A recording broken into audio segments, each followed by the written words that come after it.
অনুকূলচন্দ্র চক্রবর্তী, যিনি ঠাকুর অনুকূলচন্দ্র নামেও পরিচিত, ১-৪ সেপ্টেম্বর ১৮৮৮, ২-৬ জানুয়ারি ১৯৬৯, ছিলেন একজন বাঙালি ধর্মগুরু। অনুকূলচন্দ্র সৎসঙ্গ নামক সংগঠনের প্রবর্তক।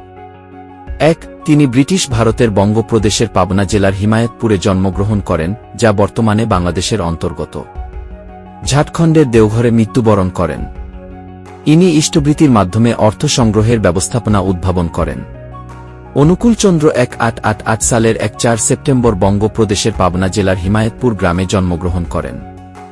তার পিতা হলেন শিবচন্দ্র চক্রবর্তী এবং মাতা হলেন মনমোহিনী দেবী। ১৮৯৩ সালে তিনি হিমায়তপুর গ্রামের প্রাথমিক বিদ্যালয়ে আনুষ্ঠানিক শিক্ষা শুরু করেন। ১৮৯৮ সালে তিনি পাবনা ইনস্টিটিউটে ভর্তি হন এবং সেখানে অষ্টম শ্রেণী পর্যন্ত পড়াশোনা করেন।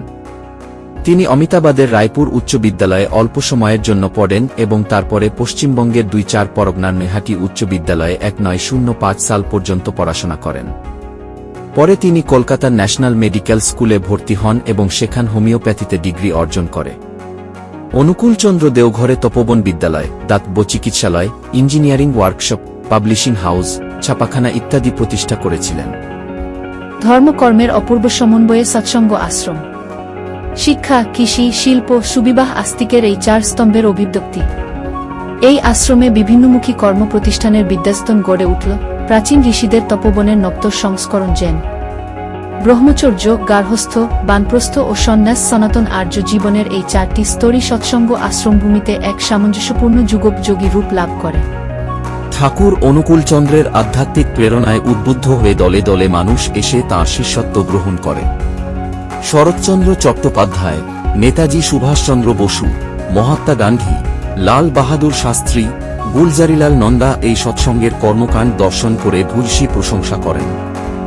১৯৬৯ সনের ২-৭ জানুয়ারি তারিখে ৮-১ বছর বয়সে তাঁরই প্রতিষ্ঠিত আশ্রম ভারতের বিহার রাজ্যে দেওঘরে ঠাকুর দেহত্যাগ করেন।